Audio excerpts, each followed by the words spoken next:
reading your paper this morning, or the one that you were a lead author on.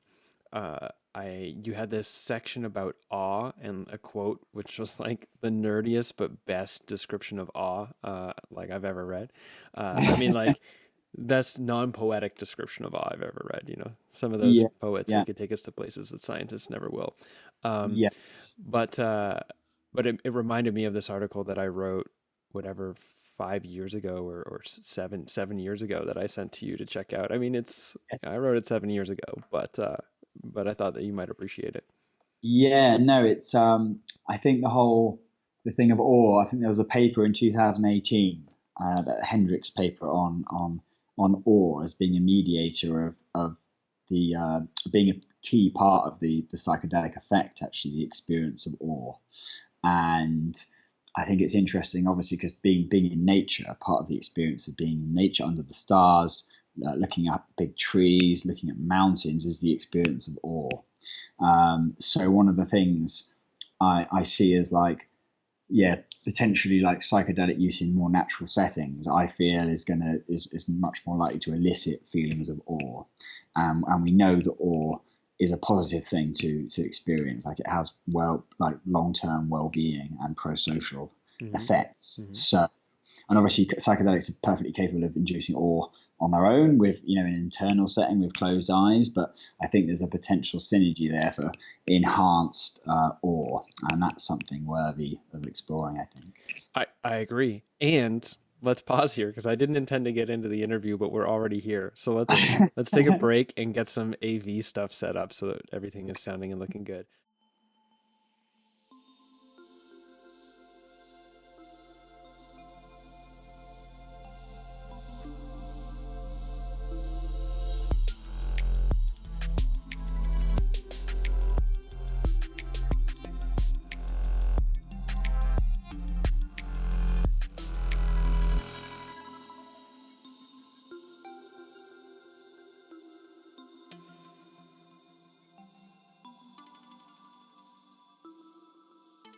Hello, everyone. Welcome to Adventures Through the Mind. I'm your host, as always, James W. Jesso. This podcast explores topics related to and relevant to psychedelic culture, medicine, and research, always with the underlying curiosity about how to apply and understand our psychedelic experiences, the psychedelic experience, into the lived life of the human being at this time in our history. So, with that being said, one of the things that's coming up at this time in our history is the widespread acknowledgement of an ecological crisis. How does that have to do with psychedelics and our guest today? Well, that is because our guest today, Dr. Sam Gandy, recently published a paper, or was one of the lead authors on it, called From Egoism to Ecoism: Psychedelics Increase Nature Relatedness in a state mediated and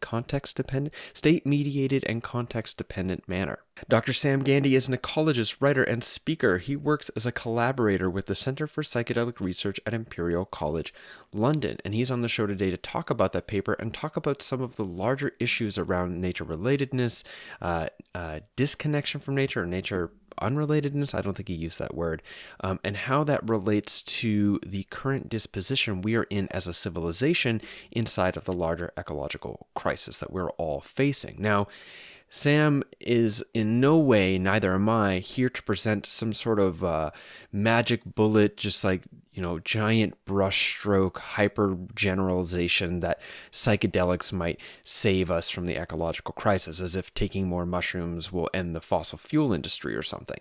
Neither of us are here to propose that, but there is some very interesting information around the impact nature relatedness has on the value, or sorry, the positive benefits of nature immersion, and on pro-environmental behavior, and a relationship between psychedelic use and nature relatedness.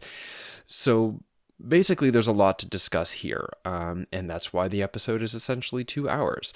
So excitedly, we're going to get into it. First, a couple points. If you're watching this on YouTube, I look very disheveled. Things went weird on the tech with this episode, and I'm basically redoing everything the day before it's supposed to release. So yeah, I just got out of the shower and I am still basically in my pajamas. Pardon me. We had some connectivity issues with this podcast, and also seems to be a podcast of just tech issues for me because I managed to record this interview too hot somehow, and so I apologize. You might not have noticed, but I noticed that it's kind of crackly. So my apologies about that, and thank you for your forgiveness. We also dropped out a few times. Whenever there's a cut in the podcast, which doesn't normally happen, it's for tech issue reasons, and you'll always know that it's happening because of the sound. Unique to this episode is that there's a after the credits, after my outro thing stuff where Sam talks about some things that he's pretty excited about right now that is not related necessarily to the topic of the research, so we've tacked that on at the very end. So stay tuned to the very end of the episode to hear that thing that Sam is excited about. Speaking of excited, I'm excited that this podcast exists, and it wouldn't exist without my patrons on Patreon. So thank you very much to those patrons, especially the people whose names are listed on the screen here on YouTube or listed in the show notes to this episode. They give more than $23 a month, and some of which have been doing for a long time. So thank you very much for that. But thank you to my patrons in general. Again, this podcast does not exist without your generosity and without your effort to put some financial input into the resource needs of the show. So thank you.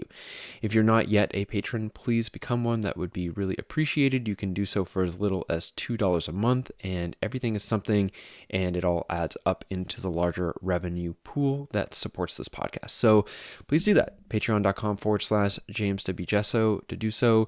You could also leave one-time PayPal donations, buy something from the shop, like some limited edition plotter art, which you can see here on YouTube right behind me. Sorry about this mic moving sound. Yikes, that's terrible. Or some t-shirts or whatever, book copies of my book, all available on jameswjesso.com/support. So links to that are contained in the description of this episode. So boss, thanks. Enjoy this interview with Dr. Sam Gandy here on Adventures Through the Mind, episode 116. And now audio. Tell me some stuff about things of any variety. So yeah, nature or psychedelics. It's all good, nice, wholesome stuff. Great. So we're good. We're good. Cool. We're ready to go.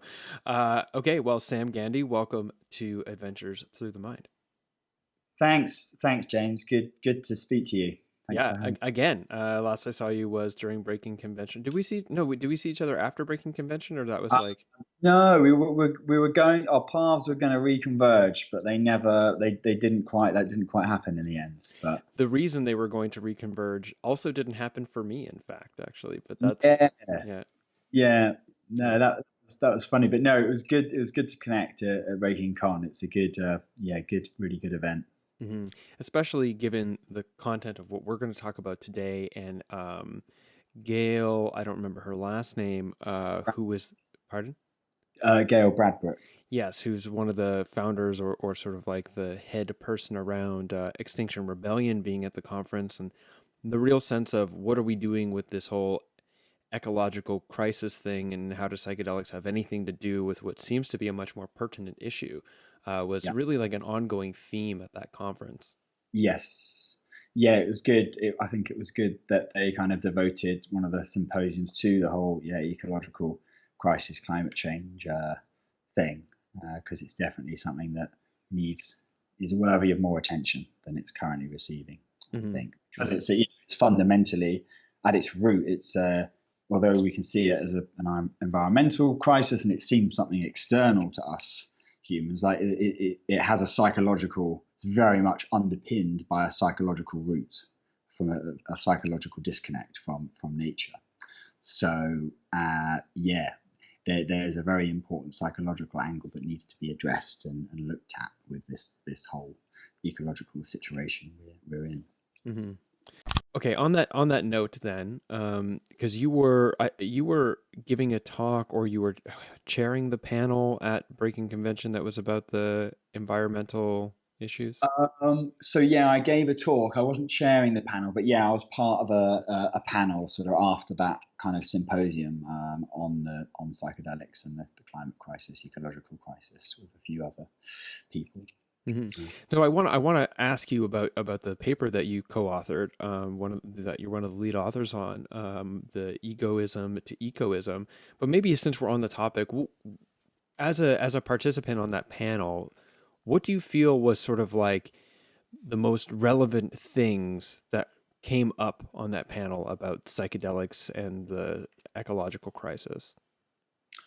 Um, wow, so that's kind of like there's been that was a little while ago now. What could you like maybe give me some a bit of inspiration in some key things that popped up for you? Well, If the reality is, Sam, I wasn't at that particular panel. oh really? I actually missed quite a few. I went to several talks, but I missed quite a few talks because I was focused on getting these interviews.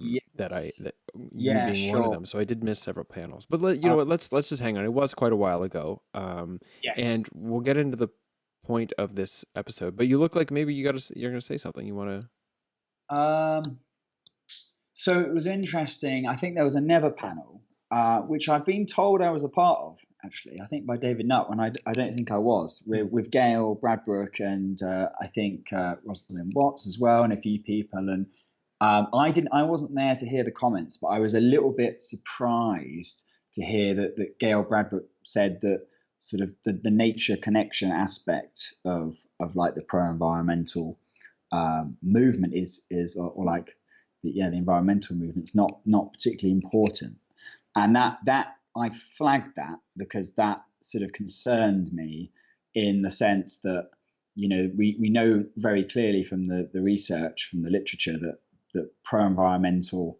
that nature connection one's connection to nature is like probably the core or the key predictor of pro-environmental behavior. So I thought it was a strange thing to dismiss it like that. I didn't really agree with that. I Hmm. mean, power to Gale. Like obviously, like psychedelics have played a role in her pro environmental awareness and want to make a difference, and that's great. But like, yeah, I don't think we should. And she said, I'm too busy to sort of connect with nature because I'm doing political stuff, and I can understand that, but like, I don't think she should apply that in a broad stroke to everyone else. I think that we need to get back to nature to sort of want to care for it and conserve it and protect it. It's very important. So I didn't agree with that point personally. Yeah, I see where you're coming from, and I could also see from a sort of like political standpoint, political in the sense of in the public eye, trying to get mass public, agreement, saying it doesn't matter how connected you feel with nature, just we just still need to do this. It's like, Sure. Yeah, yeah, yeah. Can yeah, respect the yeah. pragmatism. It's like it doesn't matter how much you feel like you're connected to nature or not. Like we are objectively like in a environmental predicament, and we need action. Hmm. But still, you know, um, the environmental crisis we're in is I see it as an extension. It's like a the root of it is this psychological disconnect from nature. So unless we change the psychological substrate, um, words like that will essentially fall on deaf ears on a population level. We Hmm. we need to like work on ways of remedying this nature connection, both for like our mental health and for planetary health. Hmm. It's a really important thing. Well, that actually brings up there was a quote in the paper that we're eventually going to start talking about, that maybe you can unpack, which is, as a man-made crisis, climate change is not merely a political but also a deeply psychological subject. The loss of connection with nature can be seen as both cause and effect of what the social scientist Renee Lertzman has recently called environmental melancholia, the self Yes. destructive dissociative state of simultaneous awareness of ecological threat and apathy in the face of it. Yeah. So yeah, there's a few things going on there.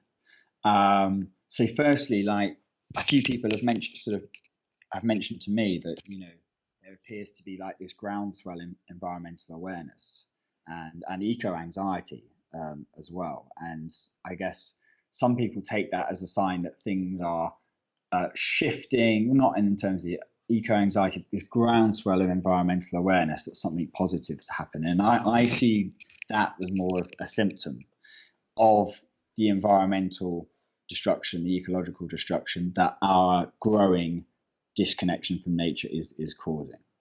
So we know from the research that, as mentioned, that one's connection to nature, the degree to which you self-identify with being part of nature, is a strong predictor of pro-environmental awareness, if not the single strongest predictor. If you look at indigenous groups of humans, like in various parts of the world, they, perhaps unsurprisingly, live extremely nature-connected lives. And even there tends to be less of an individualistic, egoic existence as well. There's more like an interconnected community, group-referenced existence. Mm-hmm. And these people tend to view their surrounding environment and nature as essentially like an extension of themselves. And when doing so, you come to the logical conclusion, why would I harm my environment? Because it's only going to reflect back on me and harm myself. And that makes great intuitive and also ecologically, scientifically sound sense.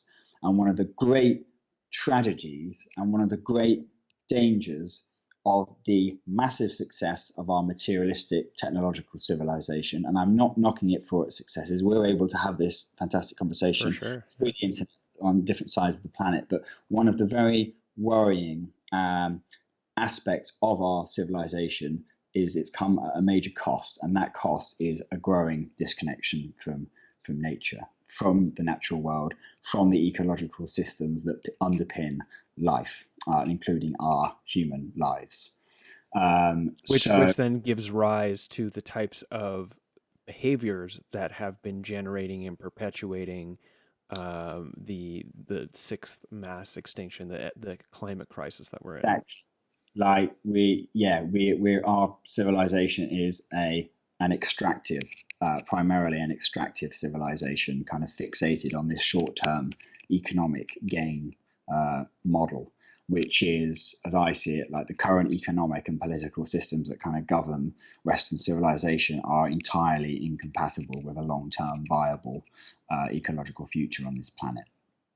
So we need to we really need to, I think for starters, we need to kind of address this growing disconnection through what ways, methodologies, practices and tools that we can. Because unless we change the psychology around this, we're not sort of going to enact the necessary changes at the necessary speed and scale that they need to occur, I don't think. Okay, if we're in this situation where, like one of the most important things to face the situation that we're in right now, the ecological crisis, the sixth mass extinction, the climate crisis, and all the things that come with climate crisis, which includes sociopolitical instability, because the reality is like when you're running out of resources, people get antsy, yes. And when you're hot, people get real antsy too. Yeah. So if change in nature-relatedness is one of the sort of like key predictors of maybe shifting the context a little bit, yeah, that being the basis of what we're talking about here, why don't you explain the research that went behind the paper that you recently put out, Egoism to Ecoism, Psychedelics Increase Nature-Relatedness in a State-Mediated and Context-Dependent Manner?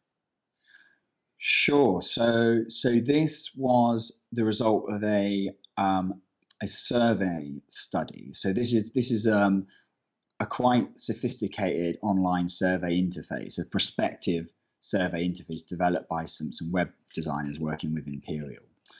So it's quite sort of sophisticated as these things go, and it's prospective. So it's looking at pre-psychedelic experience and then post. So sort of it's taking measures and all manner of measures. So we're just looking at a thin slice relating to the nature-relatedness, but it's looking at all different things like mindfulness and well-being and all different psychological parameters and measures.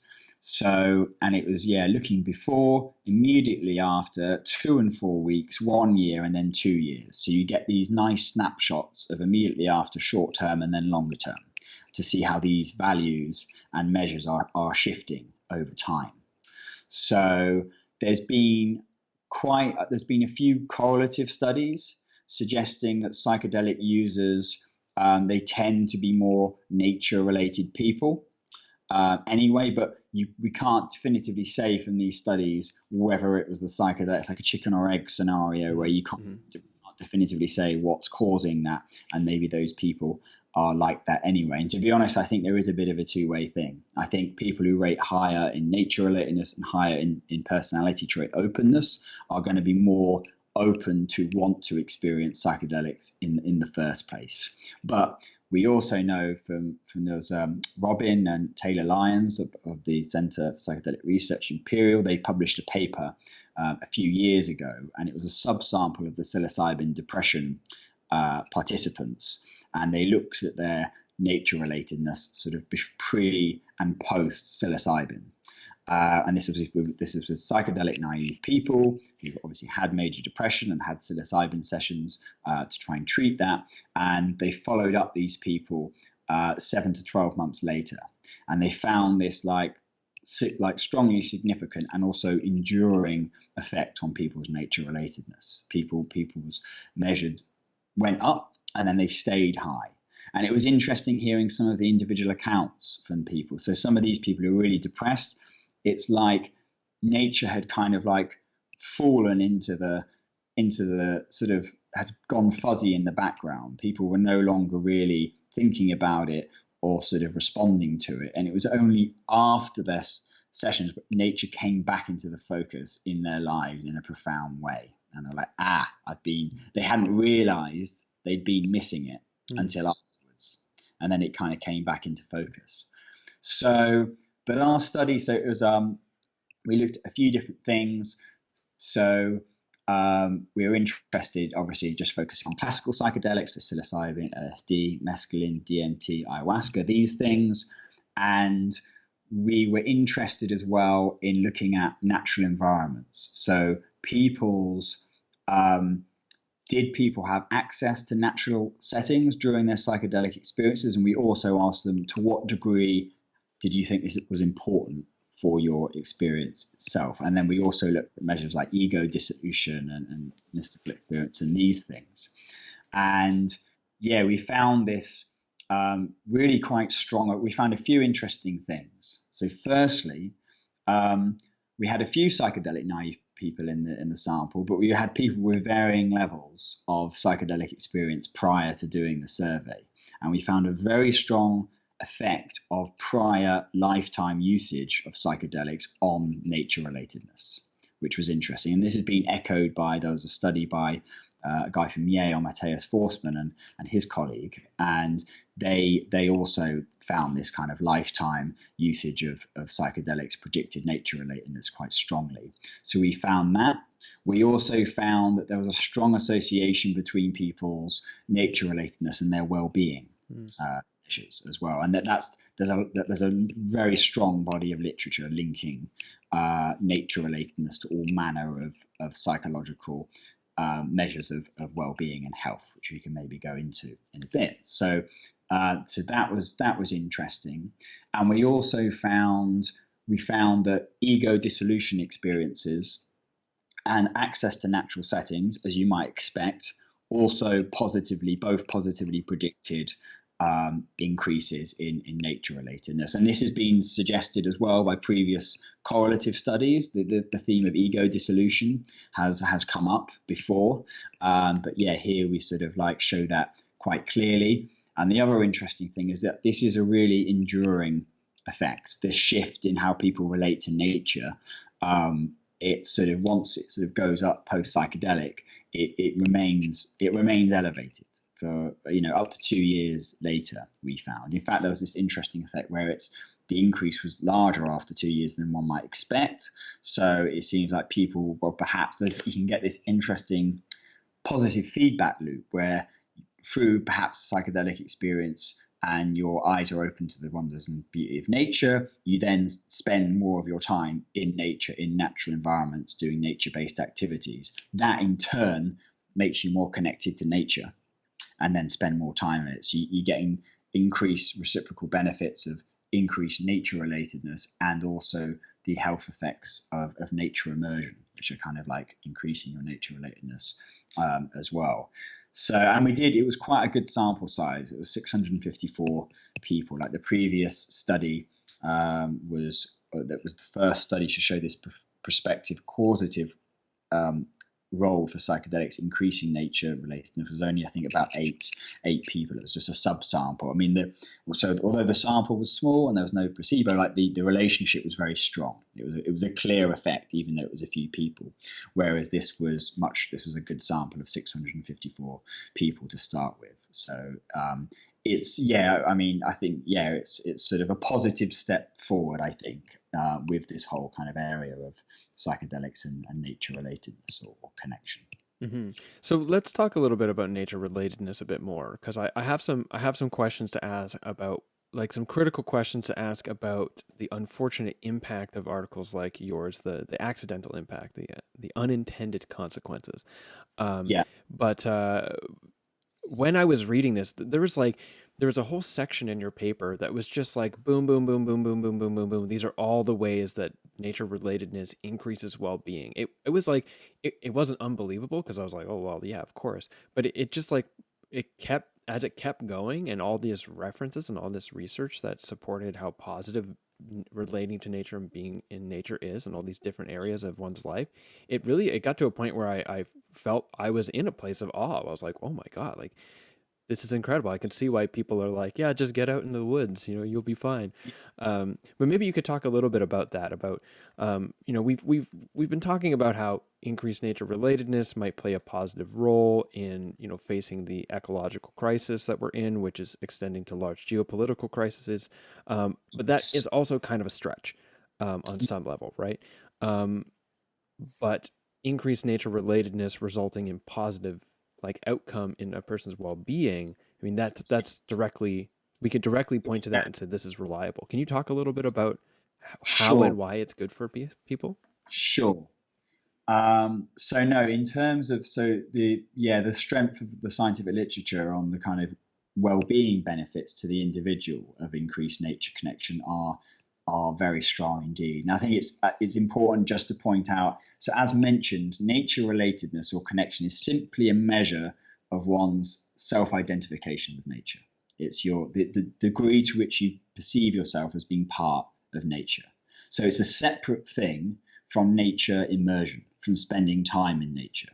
And there's a substantial body of evidence to show benefits from that. But that is something distinct, even though they overlap. So just to make that clear, the differences between them.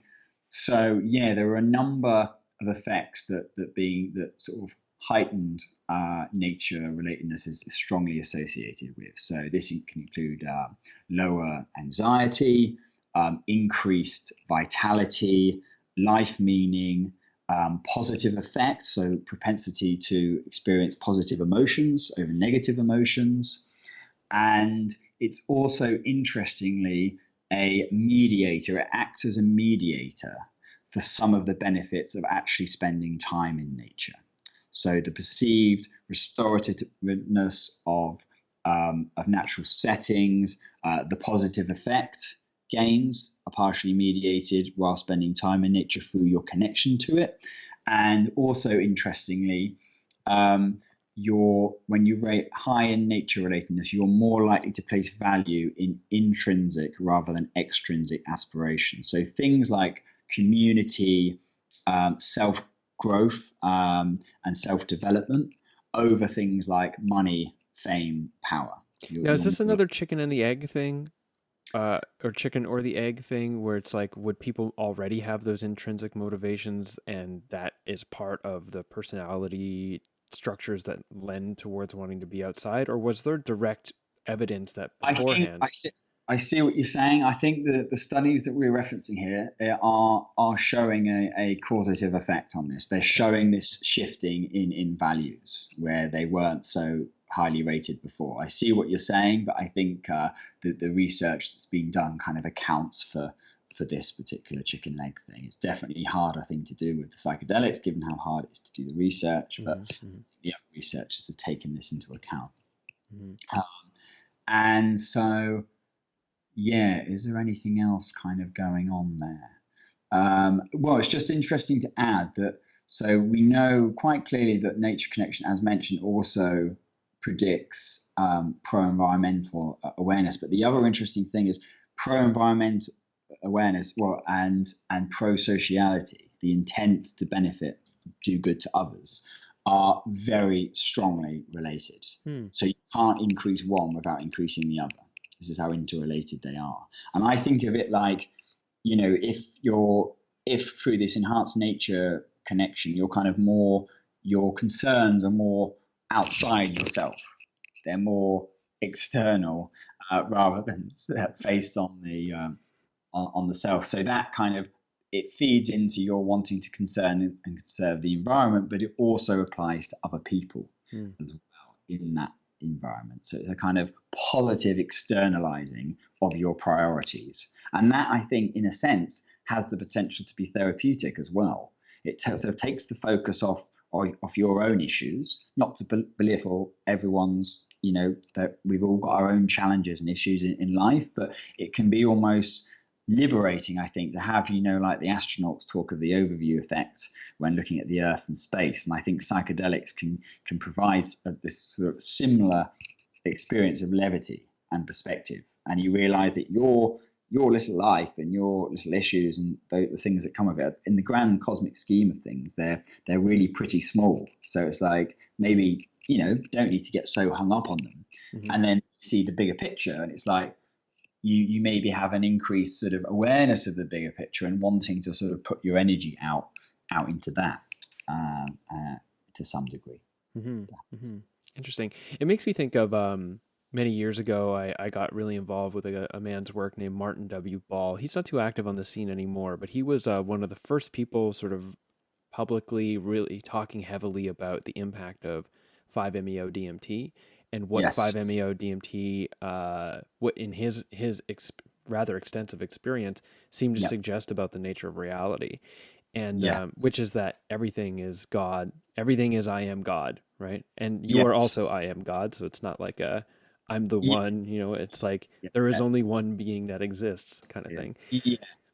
And he talked about why it's so positive to be in nature is that we forget this I am God thing, and we get all locked up in these weird like human constructs and these puzzles in our mind, and we really like Yeah. close down and lock in. And then when we go out and walk in nature, we naturally unravel because we are, in his mind, literally immersing ourselves in God simply being itself. Yeah. And that in that relationship, it allows us to more simply be ourselves, and we get like less locked up in these things. Now, mind you, it's been years. I could be grossly misrepresenting his work. Yeah. But I've definitely noticed that as well. There's, even in your article, you talked about how immersion in nature increases a person's capacity to think about their life purpose on a bigger scale. Yeah. That those things are correlated. And so, I mean, given that much of us most of the time are really locked into our little worlds with not a lot of spaciousness, either because of trauma locking us into particular sort of like psychological rigidity and rumination and all the rest, or if it's because we're generally behaviorally adapted to constantly filling empty space with content and digital media in some way, there isn't really a Yeah. lot of opportunity to just like really think about things and just like open up to recognizing there's all this possibility in how we orient ourselves to the world, because of this rigidity and this closedness, that in the context of apathy in the face of the climate crisis and all the rest of these things that we're facing on a world scale and also on a personal scale, even just like going out, like having more nature immersion Yeah. is positive, and Yeah. having a greater connection to nature while Yeah. immersed in it is even more positive. And Yeah. and psychedelics seem to facilitate the connection, which would increase the restorative Yeah. capacity of the immersion. This is what's quite interesting, I think, inferring from the research. Like, I do see a role as of psychedelics, as tools, as agents of ecotherapy. I think, when used well in natural settings. And obviously now that the focus, at least in terms of like the clinical model, given how strict it is and how hard it is to do these research trials, particularly here in the UK, psilocybin is a Schedule 1 substance. It has the strictest classification applied to drugs or medicines. And so it can only ever be used in indoor monitored hospital settings. And yes, they can be nice, cozy settings. Like I've helped set up a room at Imperial for that, and I think it was a pretty cozy pad compared to the sort of special immunocompromised hospital room that it was before, as sterile can get. But in the future, hopefully as laws relax slightly, like there'll be more possibilities in terms of like how psychedelics are applied. And I'm very much passionately for the medical model and like all the benefits that come through there. But I think it would be a shame to limit psychedelics as strictly to mental health treatments. Mm-hmm. I think there's much more potential to them, and I think this ecotherapeutic angle is definitely part of that. And just to say, just quickly, like in terms of what Martin was saying, and I think one of the interesting things that's come up with the research and came up with our study was this effect of ego dissolution of the psychedelics, predicting this nature connectedness increase. And I think that's interesting because obviously, like the ego is tight, it's like our self-referential individual sense of self, and under a high dose of psilocybin or a psychedelic, like our sense of self, our ego starts to relax and then ultimately dissolve. So then the boundaries between our perceived individual sense of self and other, which is like quote unquote nature, that perceived boundary of separation, and it's a smoke and mirrors trick concocted by the brain. There's no, there is no, and there can be no separation. We're part of nature all the time. We just like have these egos, which I'm not slamming them because they've got a valid place. They were bestowed by evolution to live out our lives, and sort of we need to feel like we're individual beings separate from the rest. But it's also good to remember that that's a limited and not fully objective view. So when we have this experience of ego dissolution, the barriers between us and other things, between nature, between the universe, dissolve and break down, and we feel these states of unity and oneness. And that feeling can be very powerful and very visceral, to the point where the memory of that experience very much stays with people after the event, after the experience, and kind of reinforms their views on how they relate to their wider environment and to nature. Mm-hmm. Yeah, it becomes like a cornerstone experience in a person's psyche. Yeah. Mm-hmm. So it's interesting. I mean, I saw in your article there was the suggestion that because of the strict sort of like clinical context of an experience, that your suggestion was to incorporate some sort of nature immersion practice before and after, in sort of like the longer window of the psychedelic therapy, to have these as part of integration and as preparation. And I'm also thinking about how I had, like in your article, and I had talked about how just being in nature tends to give us a greater capacity to reflect on the larger purpose of life, or to reflect on ourselves differently. And psychedelics tend to do that as well. And then so clearly them together, just like ramps that capacity up much higher. And I know for myself, being in nature, especially if I'm in a place where I feel safe, I feel like I'm held by the environment in a way that I don't need to fine tune in the same way that I would need to if I was like in my bedroom, for example. Yes. I think that's a very interesting point, and it's something I've noticed from my own experiences is that nature is intrinsically soothing, therapeutic, grounding environment to be in, like nice nature. And I do suspect that, given what we know from the literature of the health effects, the well-being effects of nature, so both in already healthy people, but also like clinical populations, so people with anxiety and depression and other things. Like, there's something to be said for the nature-based setting, I think. So yeah, who knows where things will lead as laws relax and things open up. But I do think there's right now it's strictly sort of medical, clinical, mental health treatment focused in indoor controlled settings. And like I understand the importance of that and why it needs to sort of why the medical model needs to pursue that for now. But like hopefully things will open up in the future and we'll be able to incorporate more natural settings as a genuine healing modality. So not just for people who are already healthy, but for people who clinical populations of people.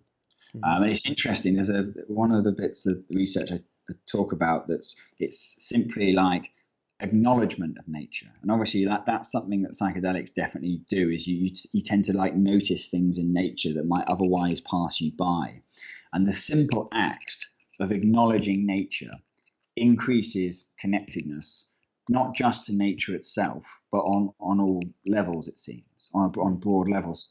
Connection to one's core self and connections to other people. So intra and interpersonal connectivity also increase, as well as connection to nature.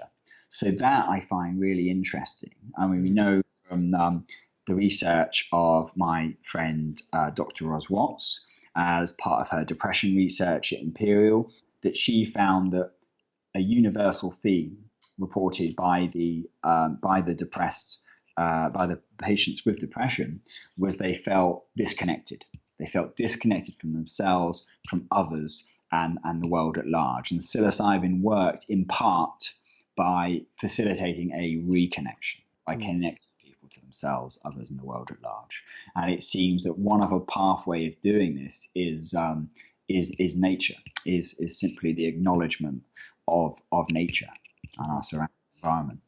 I've had Dr. Watts on the show. It was a great episode actually. It's been really well regarded and one of my favorite conversations that have been recorded. Yes. And I had read you and her had co-authored an article that went on the Emerge podcast website, which is an excellent podcast, excellent sense making examples on that website. But I want to step back for a quick second because you said that the simple act of acknowledging nature increases extra and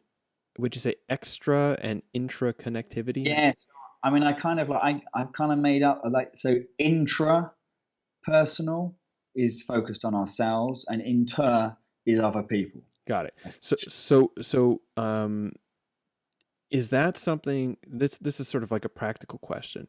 Yeah. Is that something that is expressive of I'm just wondering, there's all sorts of ways that this could come about. Maybe we're on a psychedelic, maybe we're not, maybe the flowers are in bloom, maybe we're not, and maybe they're not. Maybe it's just we notice the bareness of the leafless branches in the winter, which is my life currently. Same. But you say that, but there's so many leaves on this tree behind you.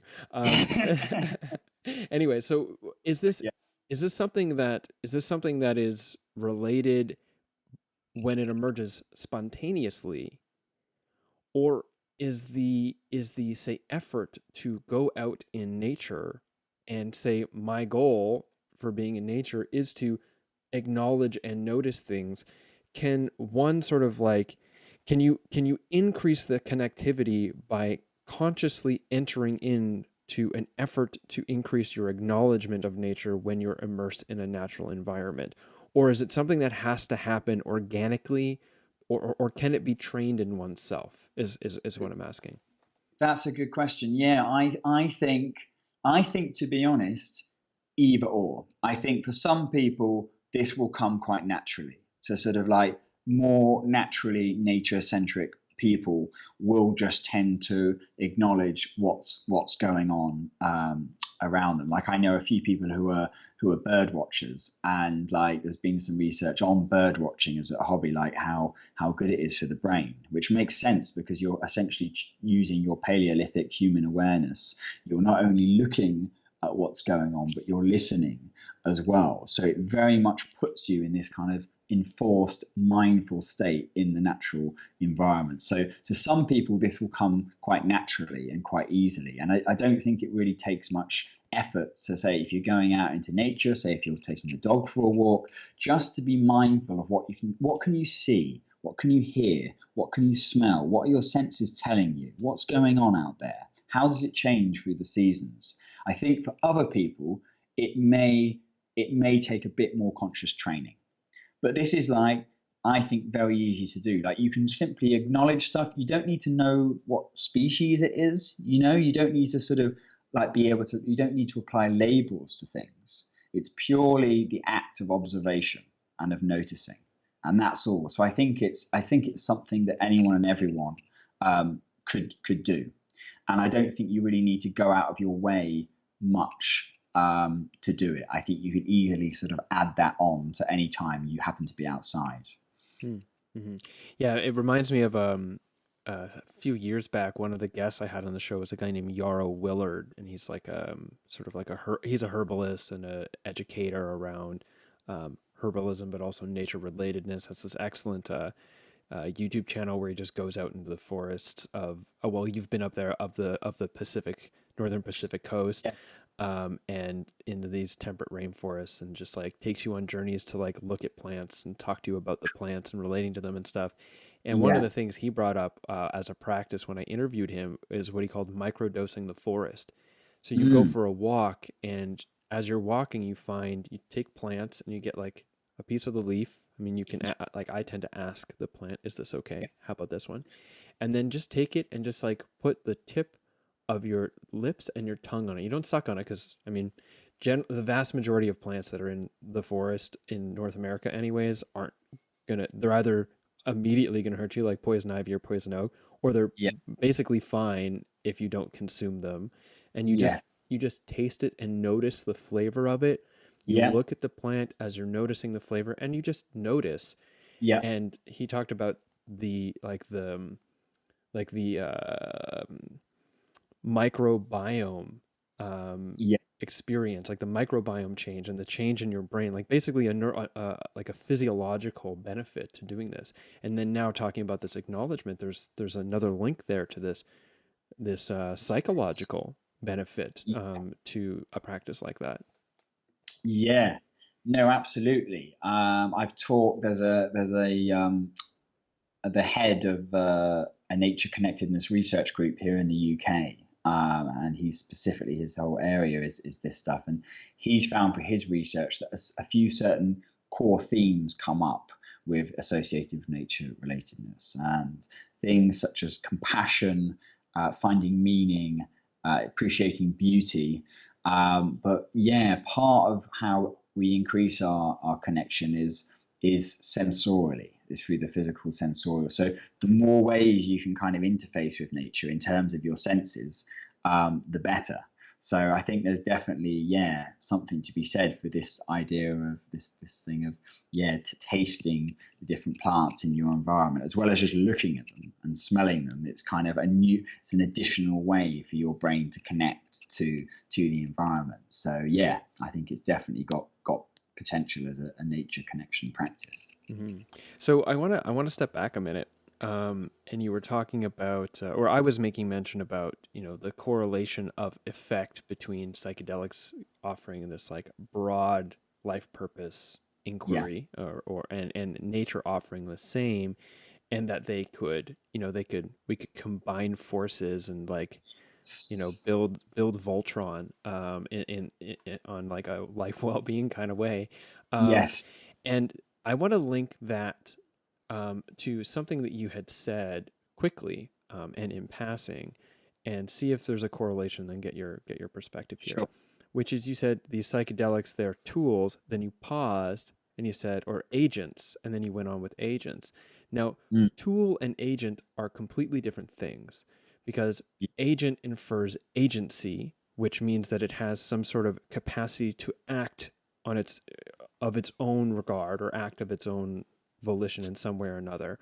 Yeah. Where tool is merely an inanimate extension of the human hand or the human will. Yeah. And there's a real sort of um, there's a real sort of like noticeable divide in psychedelic culture, and it's not necessarily a hard divide. It's a spectrum, right, of Yeah, people who see them as tools, biochemical tools for unlocking different states of brain activity, which happen to experience yeah, phenomenologically these effects, right? yeah, And then the like these are intelligent entity spirits that are, like calling to us, and like these are broad stroke caricatures, right? And yes, an agent would be closer on the intelligence side, and tool would be closer to the chemical side. And I'm wondering about why you chose um, to shift from tool to agent, mm, and also in that is a query, and maybe I'm introducing a second question rather than just letting you answer the first one, but a query around psilocybin in particular yeah, is a product of nature. Um, Even if we're synthesizing it, we're yeah, synthesizing it. We're synthesizing an exact duplicate of what is yeah, produced by nature, yeah, and it seems to bring about the same things that nature brings about. yeah. So I guess there's a question there. Why did you choose to step away from tool and move towards agent, and does it have any relationship to the sense of these molecules being an expression of the intelligence of nature? Wow, yeah, that's a expansive old question. So, yeah, to be honest, I think maybe yeah, I was maybe a bit kind of hasty using when I used agent. Then I didn't quite sort of have that sort of definition in mind in terms of like the agency or the agenda, the Mhm. self-embodied agency agenda of the compound or the substance or the plant or fungi. Uh, there, I was sort of like, yeah, I'm kind of, I guess, sort of having a more like agnostic view in terms of tools or agents. Um, I mean, this is a bit of a deviation, but like in terms of what makes psychedelics interesting um, and different from all other substances is this nature connecting and potential capacity they have. So other research studies have looked at other substances. It's not just as simple as saying they come from nature, you eat them, and therefore you connect to nature. Like it doesn't apply to other things in this deep, profound, enduring way to things like cannabis or tobacco or many other types of plant and drugs from our natural environment. It's only something we find with psychedelics. And interestingly, even although we know that natural settings and ego dissolution experiences predispose um, more likelihood of connecting to nature. Like even in the most um, clinical sterile environments, so including like the imperial study that I referred to earlier, like the setting was cozy certainly, but like definitely lacking in nature things in the setting. There was a study which didn't specifically looked at as actually a pool of 8 studies with like this guy Franz Vollenweider who's been researching psychedelics in Switzerland, and it was a study pooling together 8 individual studies using psilocybin on healthy volunteers and looking at the kind of like short and long term subjective effects of psilocybin on these people. And they used among other like the setting got about as clinical as you can get in some of these studies in that it was a PET brain scanner, so people were put in a brain and like the people reported that they didn't particularly enjoy the brain scan as a set, Yeah. and yet in spite of that, in spite of this super clinical setting, over a third of people reported enduring changes, positive changes to their relationship to the environment and to nature, like 8 to 16 months later Wow. following the experience. So there's something powerful going on here in terms of the phenomenology, in terms of what's going on in the brain. That's quite unique and quite special. And just to sort of like, if I can say, there are plans now. So I've been in touch with, like, there's not many people working in this field. There's a guy at Yale, Matthias Forsman, who's been doing some interesting stuff, and he published this paper a few years ago, and title was like classical lifetime experience of classical psychedelics predicts pro behavior through an increase in nature-relatedness. And he's I don't know how much I can sort of say about this, and this might be like top secret. I might get into trouble. I'm not sure, but I might just say it anyway. And yeah, like what was quite interesting coming from him was that he thinks psilocybin is quite special in this nature connecting regard. That maybe LSD and mescaline don't quite have the. So our study, we just looked at classical psychedelics as a whole, but it seems that from some unpublished research he's been looking at is that maybe psilocybin is something special in this regard. And I wonder if that's partly down to its effects on the ego. I think like with mescaline and LSD, you might need larger doses to kind of take down the ego, relatively speaking anyway. But it seems like psilocybin is something particularly interesting in this regard. Like ayahuasca as well, it's just not really been looked at much. I suspect ayahuasca will show positive results because phenomenologically and like biochemically, ayahuasca and psilocybin are fairly close. You know, they're obviously their own thing, but there's definitely some overlap. Whereas compared to LSD and mescaline, which I think are kind of much on the Venn diagram, they're kind of like further away. So we're actually like planning a follow-up study. So because we did a survey study, and some critics have said like they've pointed out like the limitations of doing that, and it's like, well, doing research on psychedelics is really challenging. They're really illegal. There's lots of regulations and it's really expensive. So it's not an easy thing to do scientific research on at this time. So one way of getting around that is to do a survey study. But it does have limitations, and we go into these in the paper. So one of the ways to take this research forward, I sort of like. Yeah, I want to perhaps hopefully with Imperial. It's kind of, this is all up in the air, like cutting edge stuff. But we want to do a study in the Netherlands where psilocybin truffles are legal and can be used. So the Dutch regulations are a bit more sort of chilled out than they are here in the UK. That's just completely impossible to do any like research like that here at the present time. So start with people who are psychedelic naive, who don't have any psychedelic experience, or who rate low in nature-relatedness connection to begin with. Give them obviously like the same substance and the same dosage of that substance, and focus on psilocybin, which seems to be good in this regard, and compare a psychedelic intervention with a psychedelic plus nature intervention, and see effect does this have on the short and long-term measures of nature connection and relatedness and pro-environmental behavior. And this time, rather than just we use in our study that we published, we use this scale, the NR6, the nature-relatedness 6. So it's like a simple 6-item scale, and it's like asking certain questions about how you relate to nature in different ways, and you answer from like either 0, like not at all, to 10, absolutely, like but that, because it's a sort of fairly small scale, it has a ceiling effect.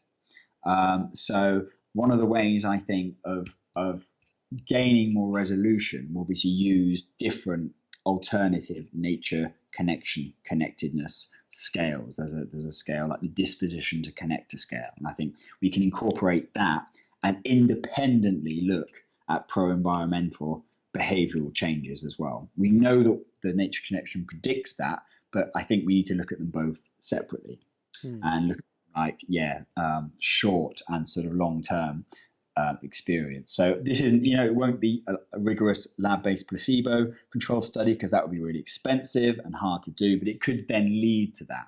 So I see this is the next step, and we can collaborate. Like Synthesis Retreat in the Netherlands already provides psilocybin truffle therapies, and they're keen to sort of collaborate with research, and are already doing so. And they have researchers like Robin and Roz on their advisory board. And having been out to visit them, I was kind of impressed with their operation there. You know, they use medical screening, they use therapists. It's a very sort of well-run thing. So I'm interested in collaborating with them and doing some adding on, hopefully, some nature interventions as part of their sessions that they're already running. That will keep costs down. We can do group truffle ceremonies as well. Like with research in the UK, you can only really dose someone one at a time, Mm-hmm. which makes the study time and then the costs much greater. So there's the potential for a relatively quick and cheap-ish study that will overcome some of the limitations of the previous paper and start advancing things in an interesting way. So that's what I want to really try and make happen moving forward. Mm-hmm. If I Mm-hmm.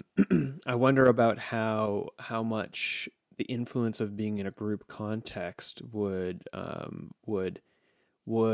how much influence that would have on the outcome, and can. if you would be able to like there would just be a limitation there. It's like, okay, so the whole group was having this experience, and I'm not sure how well represented it is in the research, but when there's like a what's the word I'm looking for, like a co-creation, like a co-sharing, a co-thinking, co-reality kind of thing emerges in groups of people, a shared flow state, which might, in some sense lead Sure. to a positive outcome, but it could also maybe muddy your results if Yes. everybody's sort of like on the same trend line. Is that because everybody was in the same vibes, or is that because the psilocybin was Yeah. working individually with each person to get them to that place? Yeah. No, no, it's a good point. Essentially, there are, no matter what we do, there are going to be limitations with this research.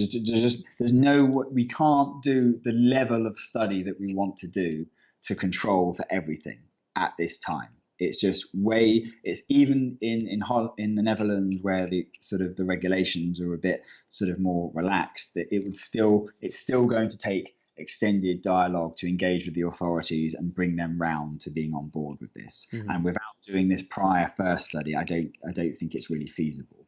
Yeah, for So sure. I think it was more curiosity there than criticism, because the no, no, thing is no. like it is so I difficult, think right? it's a good. I think it's a good point that you bring up. And I also, the other thing we're trying to figure out is like, how are we going to do the nature intervention bit? We can't just like take tripping people out, because it's like where I think the synthesis sort of like the setting is like there is nature there, but there's also a bit of urban environment as well. And we can't just be like taking sort of people who are in a vulnerable psychedelic state out into the real world. Like, so we need Like to Amsterdam.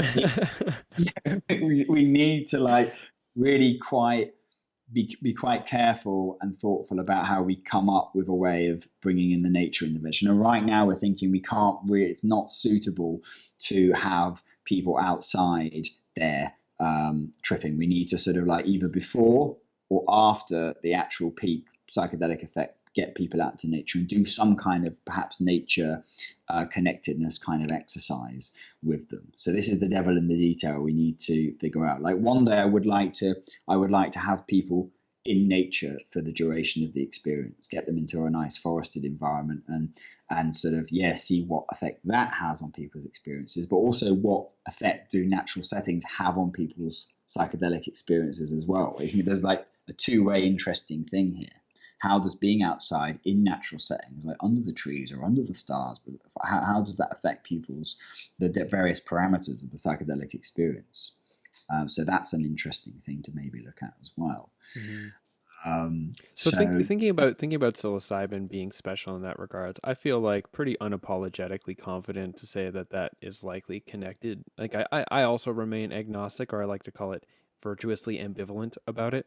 But to me, it seems like that's probably because the intelligence of the psilocybin mushroom, which is an extension of the intelligence of the planet, as the mushroom is a part of the evolution of the planet, and is, intricately and intricately woven into the ecosystem of the planet as a species in and of itself, as an organism in and of itself, and yeah, that is the intelligence of the mushroom, and particularly with psilocybin, to bring that to human consciousness, or bring that to the consciousness of higher primates that consume it.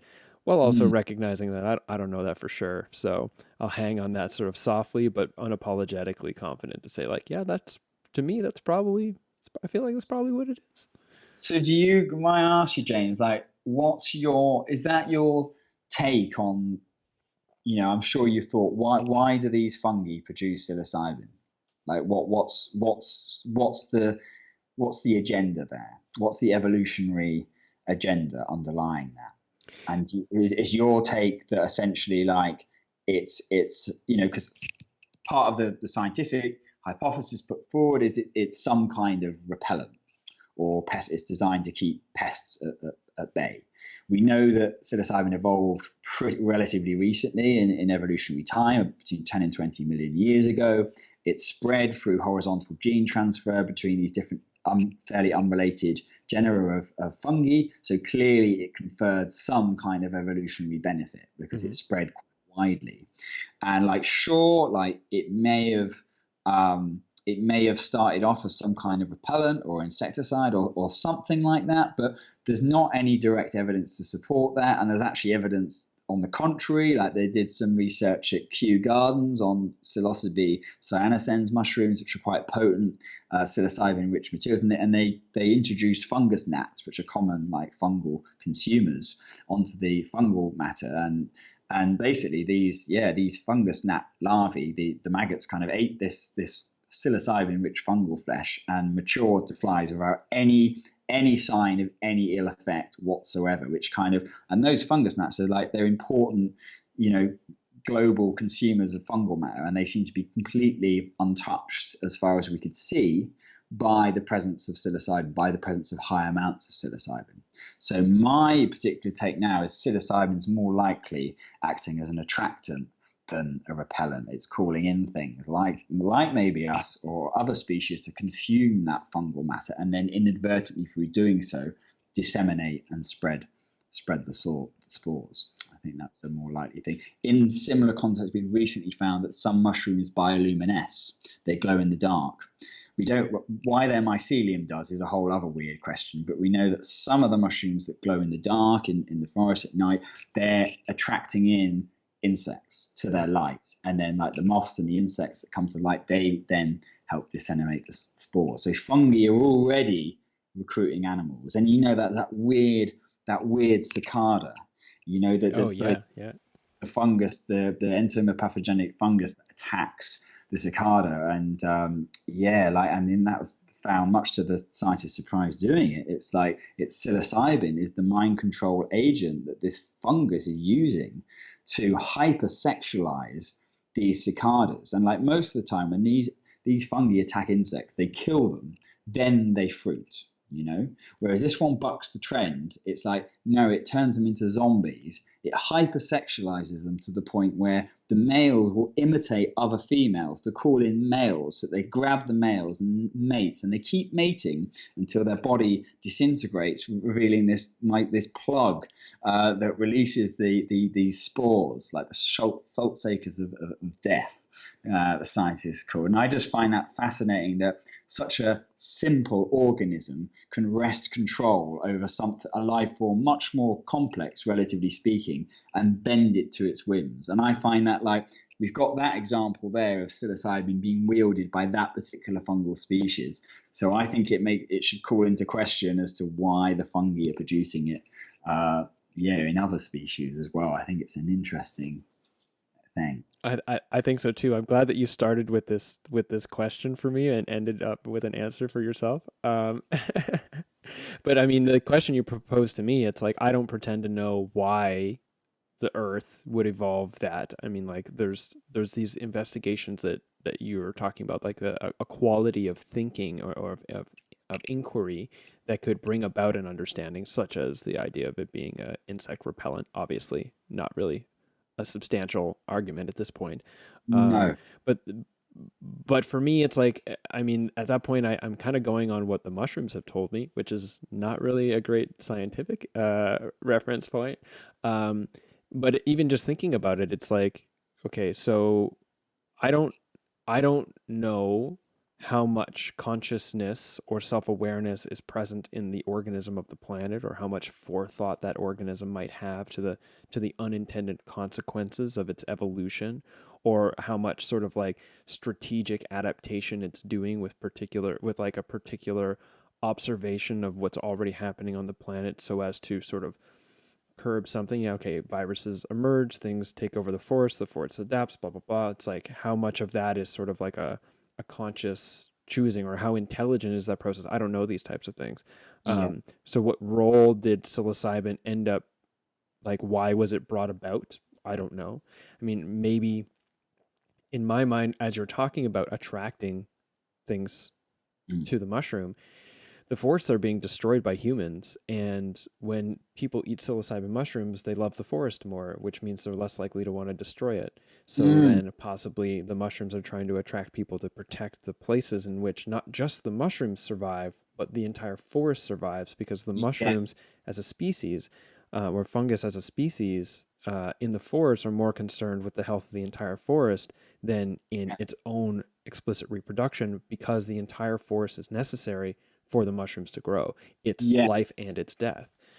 I've similar claims made about ayahuasca actually. Like it's kind of looking out for itself, but by doing so, the kind of Amazonian biosphere as well. I find it really fascinating. Just I gave a talk at Breaking Convention a few years ago on this. That yeah, obviously when we eat when we consume psychedelics and psilocybin mushrooms, it tends to make us more connected to nature and the environment, and in doing so, fosters more concern for it. But another interesting thing relating to what you're saying is a lot of these mushrooms and some other psychedelic plants, you tend to get them in degraded or human altered habitats. You mm, know, at least like liberty capped, like our indigenous psilocybe semilanceata, like our mushrooms, endemic psilocybin mushrooms here. They are mushrooms of pasture land, of human created grazing land. And then they're quite a prominent species as well that are quite sort of obvious, like the wood loving psilocybe mushrooms. Like we've got like feral psilocybe cyanescens mushrooms here now in the UK growing wild on wood chip beds. And some of the other species, even in Mexico, they tend, like some of them you'll find deep in the forest and in the wilderness areas, but they you also find them in areas of disturbance and around human habitation. I remember like one of the some potent species I think was like actually growing up through Maria Sabina or someone's floor in a house. Like you get a lot of these species living in or sort of thriving in areas of ecological disturbance, which kind of like feeds in sort of what you're saying. It's kind of if you kind of zoom out and have a bit more of an overview effect on the ecological systems on the biosphere, it's quite interesting. yeah, even too, like zooming out. I mean, if there's an intelligent responsiveness, I believe there is. How the level of self consciousness I'm not proposing, but if there's an intelligent responsiveness to the planet that's adapting to what's happening, given how old the planet is, the time frame of its assessment is so different than the time frame of a human assessment. And who's to say that the whatever many millions of years or hundreds of thousands of years that went behind the sort of like first emergence of psilocybin to getting it to a point where it's an organism that grows in disturbed lands or human disturbed lands. It wasn't an intelligent design in preparation for. It seems like this is the trend. I should be on par with this trend, but again, I don't pretend to know. Yeah, It's just, this is just wild conjecture and fun and yeah, interesting. yeah, um, yes. Same and on my and part. and it goes into another question I had about some criticisms, because I feel like I can have those ideas, I can love those ideas, I can identify with those ideas, and I can also hold them in a way of recognizing, like, I really don't know, and I'm Yeah, ready to be proven wrong, and I want to be proven wrong so that I can move closer and closer to truth, yeah, without having to require or rely on something to be proven to be embraced first, if that mm, makes sense. Like, oh, it's not real until science tells me it's real. Well, how about yeah, it's still relevant to consider and hold on to and play with, and let science yeah, prove or disprove it over time? Um, But it's this ability to like, okay, I have an idea about something, particularly about psychedelics, Mhm. and it's kind of a radical idea. It's a conjecture based idea, and I believe it's 100% true. And then from there, there's this reducing down of complexity into this like into this type of thinking that can be characterized as psychedelics are the answer, Yeah, regardless of what the question is. And so, in one of the things I said earlier about some criticisms I have about the unintended consequences of your paper or papers like yours, which mm, isn't to your paper or to you or your thinking or to your results, but how people end up engaging these types of things. People who haven't immersed themselves into thinking about this or have a sense making about this type of information in a way that can lead to a complex, nuance, ambivalent, like, yeah, but also maybe no, that becomes okay. So your your paper says psychedelics increase nature relatedness in a state mediated and context dependent manner. Nature relatedness is connected with positive well-being. We also there's the lack of nature relatedness is likely connected with ecological destruction, and so an increased nature relatedness might infer that we might end up behaving in ways that produce less ecological destruction. And then that's red, and then the answer is psychedelics will save us from the environmental crisis. And then yeah, these are the titles on Medium and whatever else. And yeah, so what are your, can you go into this a little bit? I mean, like, yeah. just around this question and the No, failures of this type of sensationalized reporting on the efficacy of psychedelics. I so there's a few things here. Like just to say, it's been interesting to look at news articles on the study kind of spread through the online networks, and like the general reception by the psychedelic community and people is like really positive. Like Mhm. people are like really interested in it. There's a lot of comments of like, well, duh. Right. Yeah. Science proves water is wet. It's like it's very obvious to psychedelic users that psychedelics increase one's connection to nature. It seems like why even look at that? It's so obvious. That happened to But me while I was reading. I knew why, but I was like, well, duh, congratulations, science. yeah, but I met my collaborator Hannes Kettner, who's the other lead author on the paper a few nights ago, and because I was saying like I was kind of thinking. Well, I don't know. He made the point that it's a good thing. It's people are kind of like validating and sort of like validating what we're showing, and it's like I think not everyone is a psychedelic user, and I think we to engage with a wider audience and like expand that sort of sphere of conversation, we do need to do the research and present the scientific evidence. Hmm. Just sort of I'm all for like the power of personal experience and testimony, but there's a space for kind of the more objective. I Um, completely agree. so, with regarding the study, so a few we've had. I mean, we definitely had a few sort of critics, and I think we need to be mindful that the overall like changes in nature connectedness are pretty small, but it's like not that's not to sort of say anything against psychedelics because it's hard to shift people's nature connectedness values. I just read this Ph.D. thesis, or big paper by one of the researchers in this field, and she was trying to use journaling about nature as an intervention for increasing it, and it didn't really have any effect. Mm. Um, it's I know there's one researcher who I mentioned who's the head of the Nature Connected Research Group at Derby, and he says one good way of increasing your nature connectedness is to, for a week, every day, write down something that you love about nature, that brings you joy about nature.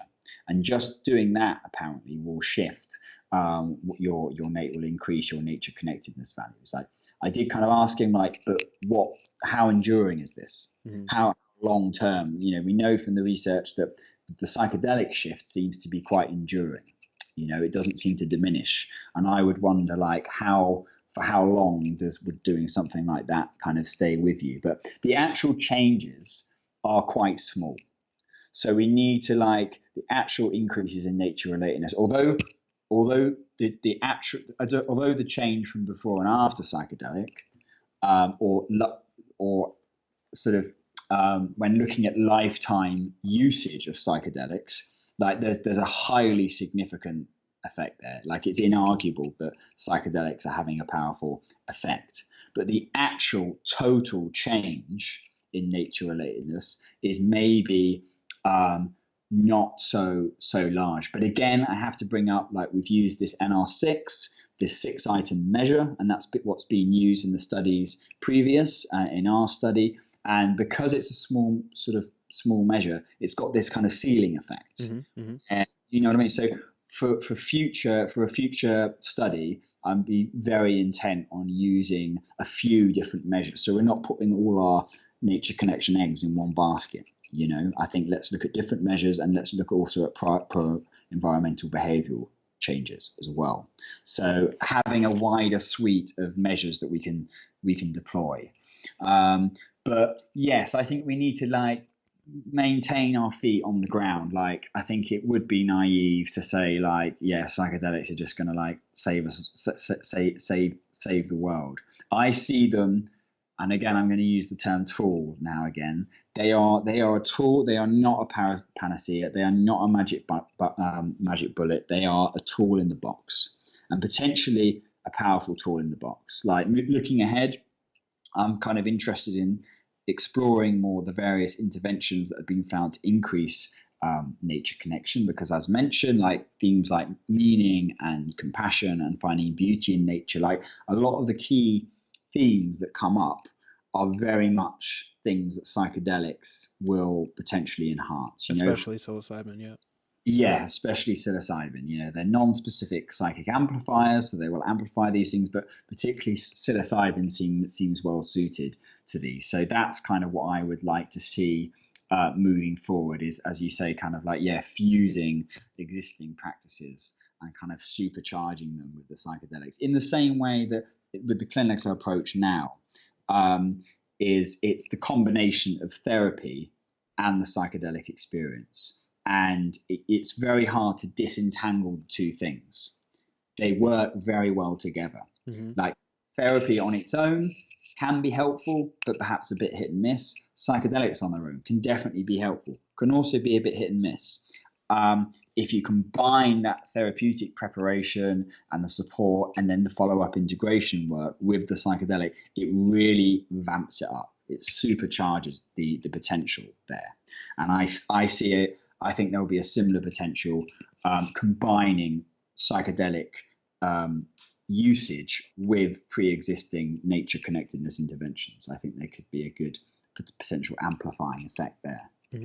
Yeah, I mean, it's like one of those, yeah, well, duh, kind of moments. But absolutely, and I'm really appreciating that you're sort of like, I don't know how much in the front run you are, but it seems from the outside that you're one of the people leading the charge on this area of research, and I really appreciate that. Although it seems like, from a psychedelic user well duh situation, it's like, yeah, that's all well and good, but science is the objective measure by which we accumulate reference for society's changes over time, or at least we should, evidence-based policy changes and blah blah blah. So we need science to catch up with what our little, like, cult of the psychedelic is already figuring out, because if we don't, then it doesn't go anywhere. It doesn't actually come out into society, No. which doesn't talk about the misrepresentation or anything, but it also brings, like, a different way of thinking about it. I think that generally tends to be more grounded, sometimes maybe too grounded, but more grounded, you know. I think so. I mean, that's one of the important things I feel that, you know, Michael Pollan's book, How to Change Your Mind, did. Like, what he did with that book was to build bridges outside the psychedelic bubble. I think some of the psychedelic community forget that they maybe do exist, or we exist, like, in a little bit of a bubble and an echo chamber. And so what we need to do is not preach to the choir. We need to, like, talk and sort of interface with people outside that bubble, outside that sphere. Yeah, and this is something that I think is important. I've heard a few people talk about it. Geronimo, I don't know how to pronounce his last name. I'll be interviewing for the show next week. I think you probably know him from iSears. Yes. Yeah. Yeah, he's a good guy. Yeah, and he had mentioned this, and I had sort of been thinking about it too. He had great language for it, which is like, and I'm just making up my own language. I don't remember what his was, which is that it is important for us in, say, like the psychedelic culture to find ways of communicating our values and our perspectives and whatever to the mainstream audience, and to Yeah, construct these things to the mainstream audience so that they can be understood. And yeah, yet we have to be very careful that we then don't begin to identify with the way that we said it so mainstream can understand is the way we now believe it. So yeah, it's like, okay, I change what I think so that other people can understand. I change the way I talk about what I think so yeah, other people can understand, yeah, resulting in now I change the way I think so that I'm like everybody else, yeah, right? Or I'm like the mainstream. And it makes me think of Stephen Jenkinson saying, like, the more you mainstream, the more you shave the edges off the thing until you're indistinguishable yeah. from the thing itself. I Like say, psychedelics were whatever. It was so yeah, powerful in the 60s that they had to yeah, shut the whole thing down, yeah, but then eventually psychedelic became like super cool Coca-Cola ads, right? yeah. So I mean, there's Um, just something to be said there. That's why I haven't read Michael Pollan's book, and I won't, because I don't want to be thinking about psychedelics the way Michael Pollan writes about psychedelics. yeah, Yeah. sure. No, I get what you're saying in terms of like, yeah, the essence of it is being increasingly kind of diluted or watered down. And like I see, something similar, in terms of, back in the 60s, LSD was like a bazooka in the countercultural arsenal, like the act of taking it and the community that it was a part of. And like now we're seeing like business and like money profit oriented people taking microdoses to increase their profit margins and productivity. And it's like we've kind of declawed this wild lion and turned it into a meek little house cat. And I'm kind of not sure, I'm all for microdosing if it benefits people. I'm actually a bit skeptical of microdosing, but like I'm not sure, yeah, how I kind of feel sort of about that. But I don't know. I think it's someone just in defense of like Michael's kind of like insights. I think like I know that Robin, who heads the Imperial Group, he's found some of like Michael's perspective is actually really quite valuable Hmm. in sort of seeding new ideas for research and Hmm. new angles. So someone with his mind, and he's obviously got a good mind, like um, yeah, it can still bring novel angles and some interesting perspectives to the fore that perhaps members of the psychedelic community hadn't thought of before. I completely agree, and I am actually very supportive of his work existing. Yeah, It's more from like a cognitive what is yeah, my journey in psychedelics and psychedelic research. yeah, And for me, I'm like, I see and acknowledge and appreciate the value of his work, and I'm choosing not to read his book because I don't want the way that I'm thinking about psychedelics to be sure, to be altered, like coloured by, right? but yeah, Because I want to be able to also bring new novel, different ways of thinking about the psychedelic experience that can have an impact. But that isn't yeah, necessarily going to be the case if I'm just saying the same things in the same ways as this other person who said it really well, just so happened to say it yeah, really well, you know? yeah, yeah, Yeah, and also on the perspective of the like the macro dosing, the '60s two note or whatever, um, to the microdosing as sort of an example of how that might play out in usage. It would be like, okay, so we really want society to accept psychedelics, so we'll start microdosing so that it's an impactful. And at one point, it was like, well, we're only just bringing microdosing in so people can accept it more. But eventually, even those people are like, oh, I only ever microdose. Like microdosing is the way in the light. Having yeah, totally lost that they had only brought in microdosing as a primary thing to make it more palatable. Now that's not necessarily the case, but as an yeah. example, that way of thinking about things, of basically going mainstream in a way that you lose the sort of authenticity of the counterculture that was there in the first place. Yeah, yeah. But then also, it's this psychedelic renaissance now, culturally, scientifically, it's gonna.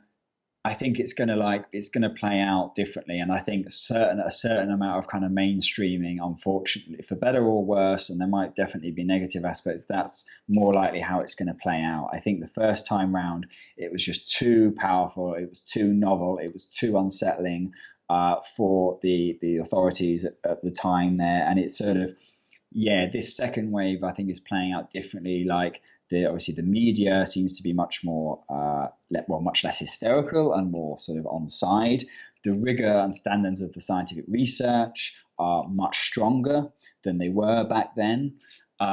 So, and obviously things that were very weird and sort of new on the scene, like yoga and meditation and these things, like they're all household names now, as partly as a result, I think, of the 60s happening. So we've got there's a different societal baseline now to what there was back then. And because of that, it will play out and it is playing out differently.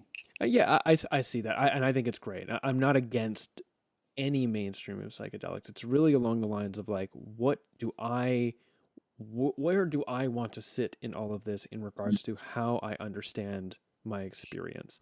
Yeah, And it's not to make what I do extremely palatable for the every person. I yeah, want people to do that. I want other people to be doing that. yeah, And I want what I do to be approachable enough that the people who have gotten in contact with that other stuff can come to where I am and find really life meaningful, pragmatic, relevant thinking around psychedelics, like the larger body of psychedelic thinking and blah blah blah. yeah, But I don't necessarily I'm conscientious that I don't necessarily want to adopt a mainstream way of thinking about yeah, psychedelics, even though I want mainstream to be thinking about psychedelics. yeah. Sure, I can, yeah, appreciate that. Hmm. So I have another question.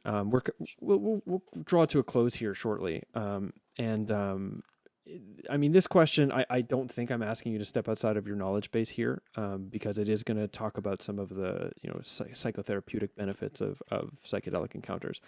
Um, One of the things that you mentioned in your article was how there's a complication around increased nature relatedness resulting in perhaps an increased a decreased sense of well-being, because Yeah, currently nature is being side fucked constantly. Or well, I mean, fucked from the sides, all right.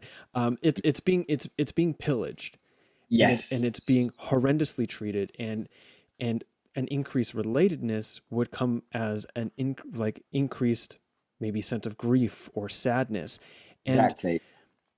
I personally see the value of of grieving and being in a sorrow place around what's happening. I find Yeah, myself frustrated when places like the CBC, are equivalent to the BBC here in Canada, will make a report on, like it's estimated that 1 million species will go extinct.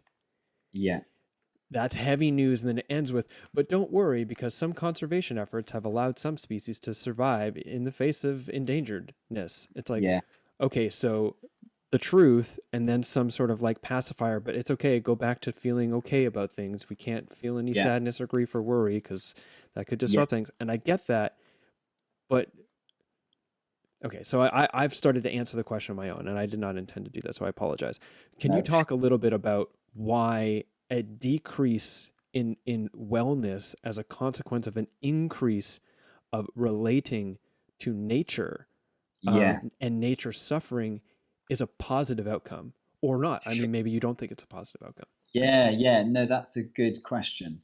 So, so firstly, we need to take into account this potentially negative aspect of increased nature relatedness in sort of relation to the various other benefits it brings. So even if it makes one more anxious over the state of the world, like you're still going to gain other benefits that are separate and independent to that.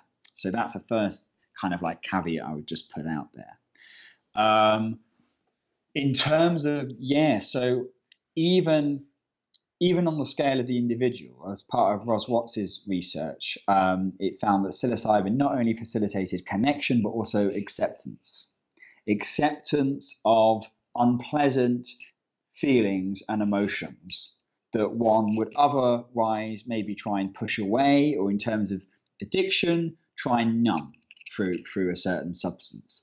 And the and even antidepressants work by kind of disconnecting us, by numbing us to those unpleasant emotional states. Whereas psychedelic, you've got to like you tend to be open to, oh, well, you're kind of forced to be open to these unpleasant emotional states. So even on the level of the individual, we know that psychedelics have this capacity. But I remember, yeah, when I was at the World Ayahuasca Conference last year, Gale Bradbrook, and that I did actually agree with her that time. So the nature-connectedness statement she made at Breaking Convention didn't really vibe with me, but what she said at the Aya conference over Zoom was I thought was really interesting. She was saying about how psychedelics can increase our ability to grieve for and experience the suffering and the destruction of the biosphere, of ecosystems, and of species loss. They take down our ability to like filter the ongoing ecological disaster or calamity, and they force us to confront and grieve that. And yeah, I'm afraid I think that's absolutely probably going to be necessary to motivate behavioral change on the scale and the speed it needs to facilitate change. We need to tune into that destruction. We need to be aware of it, and we need to sort of like grieve for it. I think, there's like I'm I'm I'm pretty aware of like of this destruction that's going on. Like, my background's ecology, it's my PhD's in, so I've kind of like quite aware of these things. And like but I would be considered, I think, by people that know me, as a pretty positive person. Like I don't personally subscribe to the view that like there's lots of bad stuff happening, therefore I'm going to live my life in negativity, grieving about it. I'm really interested. So one of my things on the side is I just got this email from someone that actually a member of the psychedelic community is doing reforestation work in Brazil. He's a great guy, and he's put me in touch with this guy so here in the UK, we're leaving the EU, and with Brexit, and laws are going to change about how farmers manage our land, potentially actually in a beneficial way. Like they might have to, money will be given for provision of ecosystem services and biodiversity. And this person's just got in touch, and they're involved with a 1,500 acre plot of land near the Forest of Dean in the west of England, and they basically want to rewild it. They want to convert it back to wildflower meadows. They want to plant native woodland, and they want to reintroduce beavers, which is like a very big thing and an interest in mine right now, because we had beavers here till about 400 years ago, and we're just starting now to kind of tentatively reintroduce them behind cages, like behind fences, unfortunately. But it's baby steps in the right direction. And I saw this photo recently of this beaver pond, and it was full of frog spawn. And as someone who used, when I was really young, I was always messing around in ponds with frog spawn and all this stuff, and just see that this amazing, like us, in the way that we're eco engineers, and we can be often very negative eco engineers, but not always. We have the potential to be positive. Like, beavers are very positive for biodiversity, for all forms of life benefit from their eco engineering efforts. Like, they're only doing it to benefit themselves, of course, but inadvertently they're benefiting all this other life. So seeing this photo of this natural beaver made pond teeming with frog spawn really lifted my spirits, because I was like, it's not all doom and gloom, and there is positive stuff going on, and there is amazing people doing this positive work and playing a role in this. So I would rather put my energy into trying to be a part of the good stuff that's happening, rather than getting too caught up in the negative, and just do what I sort of can as an individual in that context. And Now, that, I think that's great. I'm in a similar boat, and I feel like I want to point out that, and maybe clarify that you choose to be on the positive perspective of things on the other side of grieving, not as a replacement for grieving. Not as a yeah, replace, because I think about Francis Weller, who, fingers crossed, will eventually respond to my emails and be on the show. And he talks about how grieving is the process by which we transform sorrow into something else, and I can't remember what it is, but he says yeah, that it's like that the deep sorrow of loss has a massive gravity to it, and if we don't grieve, that gravity just pulls us down.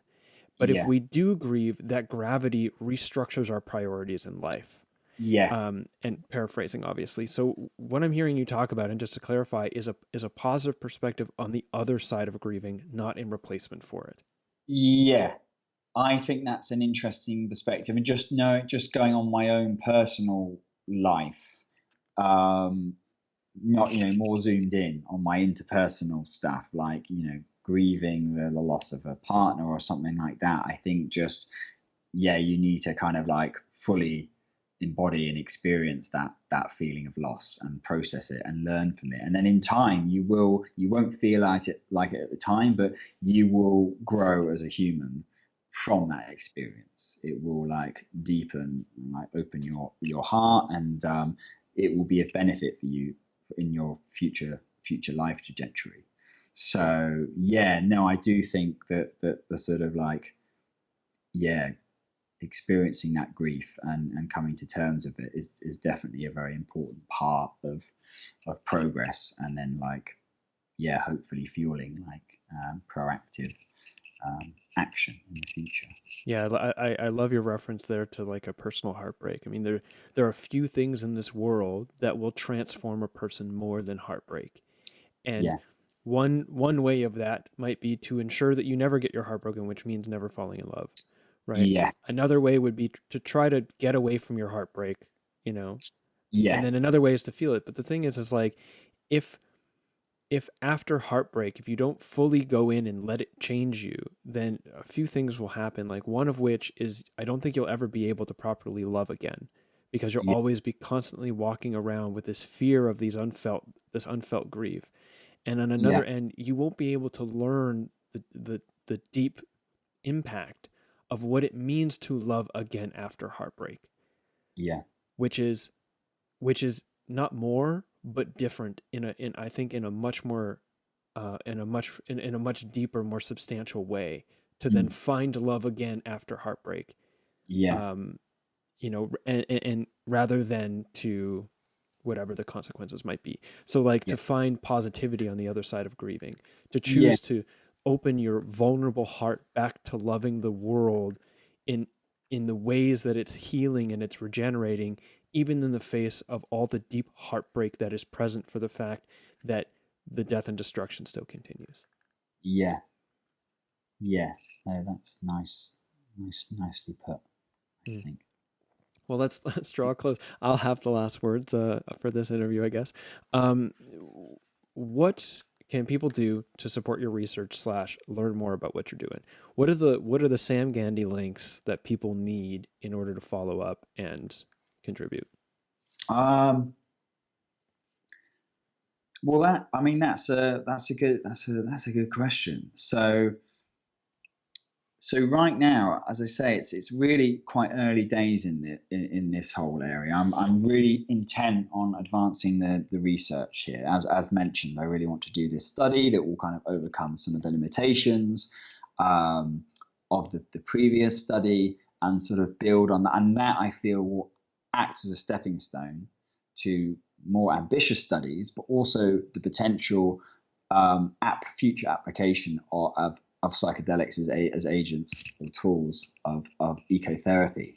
So, so an important part of this is it will be funding the next body of research. And I was thinking that this might be like, yeah, sourcing the money for these things is always can be tricky. But it seems like the next study that we do will hopefully not be too expensive compared to some of them, with the way we're going to do it in terms of like group sessions with a pre-existing retreat that's already using psilocybin.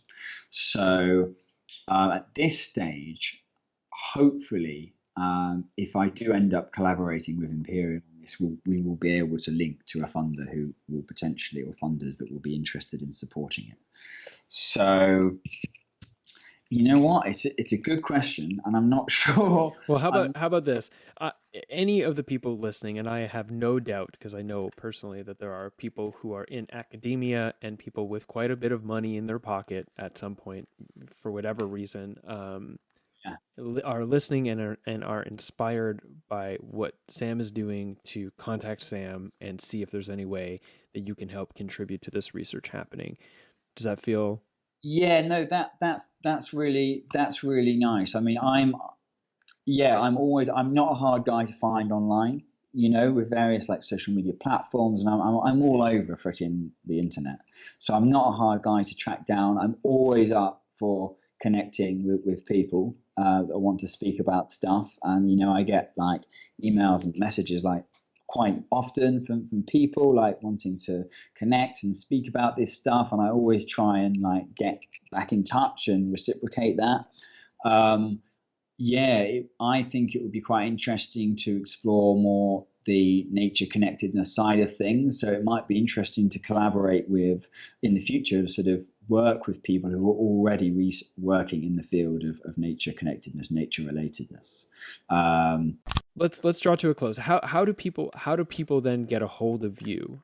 I'll make sure that in the show notes of this episode, I have links to your new paper, but also your article with Roz Watts and other things that are relevant to your work. But then, how explicitly can people get a hold of you? Facebook, Twitter. So yeah, I'm on Facebook. I'm on Twitter at Samwise Gandy on Twitter. Email as well. I'm like often on my email. So my email is greensam2512@hotmail.com. So people are welcome to email me. People are welcome to get in touch and to connect. Great. Well, Sam, thanks for your time today. Thanks for your work that you're doing. I really appreciate it. Thank you. Well, thanks for having me. Really, really fun and interesting to chat. So appreciate it. And cut. All right, so that concludes this episode of Adventures Through the Mind. Thank you very much for listening. Make sure you stay tuned to the very, very end to hear that bonus stuff with Dr. Gandy that I mentioned at the very beginning of the show. But before we get there, thank you for sharing the show. I am not, although I like to produce a show that is approachable by people and digestible by people, I'm not trying to produce content that is really easy to I don't know. I'm trying not to mainstream this thing. I want it to stay where it is. And also at the same time, this means that my SEO, my branding, my sort of content creation isn't optimized to catch the winds of the trend, to get on the algorithms and all the rest. So basically, this podcast only grows when people share it. So thank you very much for sharing the show. That's a great way to support it. There is a clips channel now on YouTube where there are shorter clips of the episodes to make it easier for sharing. So head over there and check out some of those clips. Clips from this episode will take about a week to come out. But yeah, they'll be available there. Also subscribe, because there's very few subscribers. So jump on that new ATTMind Clips YouTube channel. Other ways to support the show, obviously financially, super important. Patreon, thank you very much. Patreon.com/JamesWJesso. You can pledge as little as $2 a month, and everything is something. So really appreciate you doing that. Other options, such as buying shirts or books or blotter art, or leaving PayPal donations, all of those options are listed in the links to this episode in the description. Links in the description to this episode.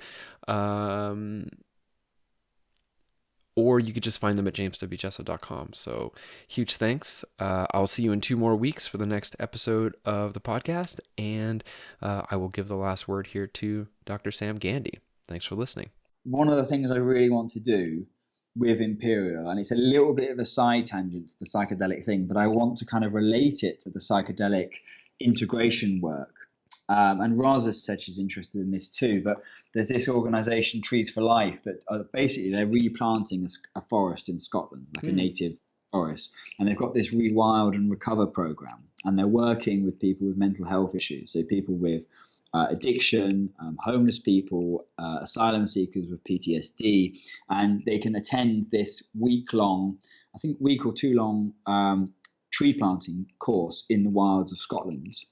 And there was a Guardian article on it, on one of the people on it was this guy from Ecuador who'd come from a traumatic background from Ecuador, and just the effect that week of tree planting had on him, and like the feeling of like those trees, like getting to be in nature for that time, and planting those trees that he knows are going to be there long after he is, and that feeling really stayed with him. As mentioned, there's so much scientific literature on the health effects of nature, of being in nature, of being connected to nature in both healthy and clinical populations, but weirdly there's barely any on the effects of applied ecological restoration. And why not? And like, I absolutely want to do some. I'm determined to do some, because I think there's something so cool about the whole thing of like restoring the earth to restore ourselves, and just linking that thing between the mental health and the health of the earth, the whole human disconnection, and the mental health crisis, the whole nature disconnection, and the environmental crisis. So there's like this really nice bridge between those things. So I really want to look at that. And I learned a few nights ago that I can do that. If I can tag it on as something like, as like a psychedelic integration practice, could be tree planting. For people who've had psychedelic sessions with depression or something, if they do some tree planting, like we can definitely weave that in. So is that something that you wanted represented in the interview? I don't know. I mean, I guess it's a little bit relevant, but it's not completely relevant. It's sort of on the outer fringes. It's very much to do with nature connection and mental health stuff, and does feed into the psychedelic stuff. But maybe even what I've just said there about kind of tagging it into the Imperial thing, like maybe that itself sounds a bit naughty. I mean, I've asked Robin, he's totally down with it. If I can fund it myself, he's fine for me to do that if I join Imperial, and I'm determined to do it. And I put out a call for scientists for Extinction, because I'm not a psychologist, I'm an ecologist, so I need to team up with someone. I think maybe Chris Timmerman, I'm sure who's on the Imperial team, Chris got straight in touch and is like, I want in, I want to help you on that. Yeah, that's cool. As does Dennis. So I can add this at the end. Yeah. I can do a thing where I tell people like, listen after the credits or after my outro, because there's a special little bonus bit that Sam talks about what's really inspiring him right now. Okay, cool. And what, as in what we've just said there? Everything that you just said. Okay. Yeah. Okay. Cool. Yeah, great. Okay, well, decided. Cool. Nice one. Thanks, man. Yeah.